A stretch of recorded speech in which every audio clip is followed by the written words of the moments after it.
बिस्मिल्लाहिर्रहमानिर्रहीम। मैं जेडीसी के दस्तरखान पे सोराब बोर्ड पे मौजूद हूँ। ये मेरे भाई हैं और मैंने इनसे परमिशन ली है। मैं उसके बाद मैंने आपसे पूछा है ना, मैं आपसे वीडियो बना लूँ। मैं आपको सुनवाना चाह रहा हूँ उन लोगों को जिनको रहम नहीं आ रहा है लोगों के ऊपर। अस्सलाम वालेकुम भाई। मेरी सर 16,000 तनख्वाह है, मैं सिक्योरिटी गार्ड हूँ।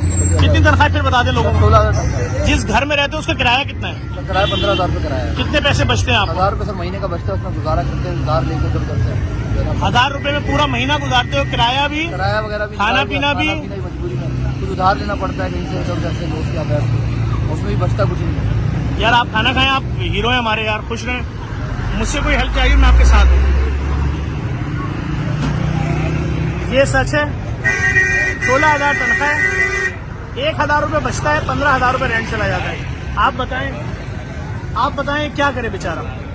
सिर्फ इतनी सी गुजारिश हुक्मरानों से, सोचें इन लोगों का, ये हमारे अपने लोग हैं। पूरे पूरे दिन खड़े रहते हैं बंदूक पकड़ के, कोई बैंक के बाहर, कोई कहीं, कोई कहीं, कोई कहीं, जान देने के लिए तैयार हैं आपकी हिफाजत के लिए। सिक्योरिटी गार्ड है किसी कंपनी का, तनख्वाह कितनी है?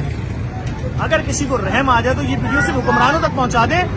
ठीक है, दस्तरखान लगाए हुए हमने, खाना खा ले, लेकिन इनके घर में बीवी बच्चे हैं, इनके घर में यूटिलिटी बिल्स आते होंगे। कह रहे हैं मैं कर्जे लेता हूँ हर महीने। कब तक कर्जा लेगा भाई?